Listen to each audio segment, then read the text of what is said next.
ची उत्तरं आपण जाणून घेणार आहोत। अभिजित, पुन्हा एकदा स्वागत। आणि पहिला प्रश्न माझा हाच आहे की आंदोलन जेव्हा सुरू केलं तेव्हा वाटलं होतं का की तेवढ्या निर्णायक टप्प्यापर्यंत ते जाईल, आणि या राजीनाम्यानंतर वाटतं का की आंदोलनाचा जो हेतू होता तो पूर्ण झाला?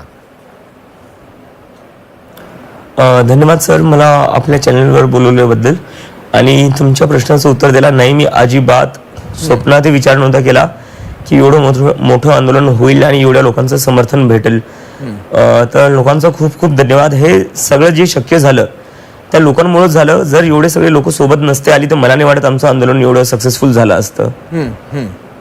पण अभिजित, आणखी एक प्रश्न काहींनी उपस्थित केलेला होता तो याच्याबद्दल की समजा सोनम वांगचुक जर उपोषणाला बसले नसते आणि लाठीचार्जची घटना घडली नसती तर आंदोलन देशभरात इतक्या व्यापक स्तरावर पसरलं असतं असं वाटतं? नाही सर, अतिशय बरोबर। जर सोनम सरांनी उपोषण केलं नसतं तर मला नाही वाटत आपला देश जागा झाला असता।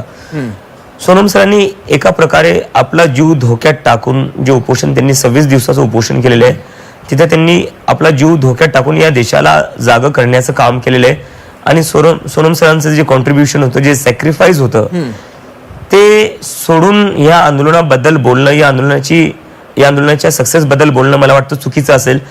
जर कोणाला क्रेडिट जातं ते सोनम सरांना जातं आणि सोनम सरांनंतर कोणाला क्रेडिट जातं तर ते या देशाच्या तरुणांना जातं ज्यांनी 20 तारखेला जो लाठीचार्ज झाला, एवढ्या बेदमपणे मारल्यानंतरही या देशातला तरुण घाबरला नाही।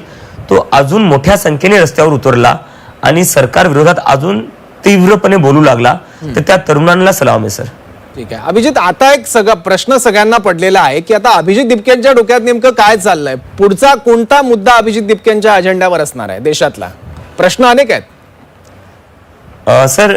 यासाठी आम्हाला जे वाटते ना, कारण की मी आता एका महिन्यामध्ये जेवढ्या लोकांना बोललो या तरुणांना, मला एक जाणीव ही झाली की या लोकांचा जो राग आहे तो राग एक गोष्ट आहे ज्याच्यावर सगळ्यात जास्त आहे की कुठलाच नेता या लोकांशी संवाद करायला तयार नाही, यांना बोलायला तयार नाही, यांना विचारायला तयार नाही की तुमच्या गरजा काय, तुमच्या अपेक्षा काय, स्वतःहूनच गोष्टी ठरवतात।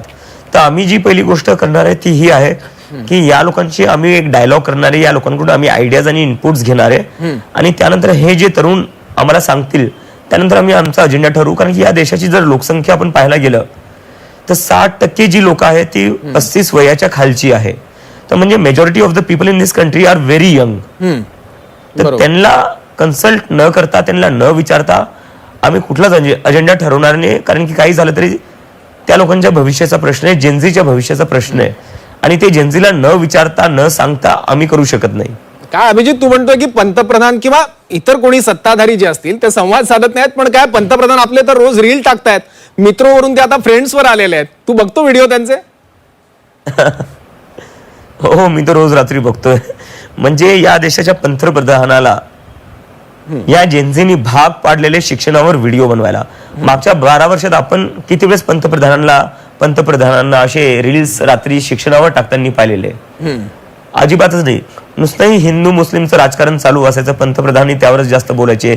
उत्तर प्रदेशमध्ये जायचे तर म्हणायचे इथं शमशान बनलं पाहिजे की कब्रिस्तान बनलं पाहिजे, महाराष्ट्रात आले की बटोगे तो कटोगे, या प्रकारचे मुद्दे या देशात चालायचे।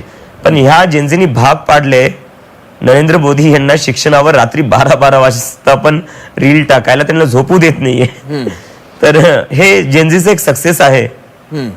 म्हणजे हे लॉंग टर्म यश आहे या सगळ्या आंदोलनाचं की मुद्द्यांवर आता सरकार बोलतंय, मुद्द्यांवर नेते बोलतायत, त्यांना बोलावंसं वाटतंय। जे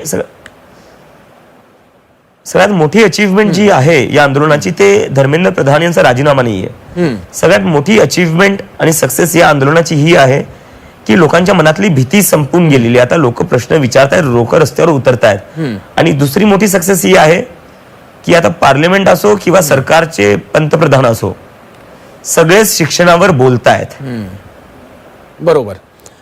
आणखी एक मुद्दा याच्यात आंदोलनामध्ये विचारायचा होता की जेनझीचा सहभाग या आंदोलनात मोठ्या संख्येनं बघायला मिळाला होता। देशभरातून जेनझी तरुण हे एकवटलेले होते दिल्लीमध्ये आणि जिथे जिथे शक्य होईल तिथे तिथे आंदोलन केलं होतं।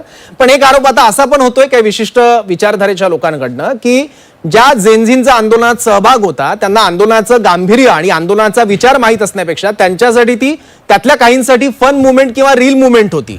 हा आरोप पटतो का किंवा याच्याबद्दल काय बोलायचं आहे?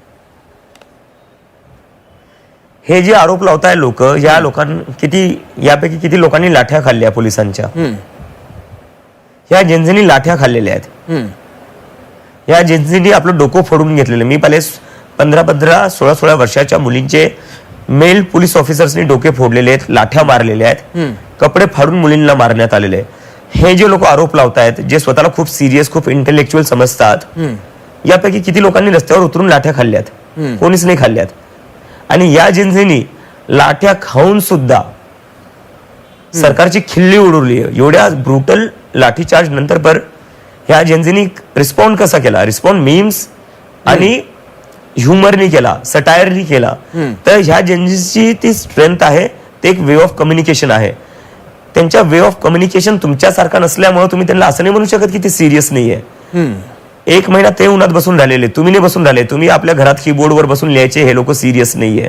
अरे घरात बसून काय लिहिता? या जंतर मंतरला बसून राहा 45 डिग्रीच्या उन्हात आणि मग सांगा कोण किती सिरियस आहे.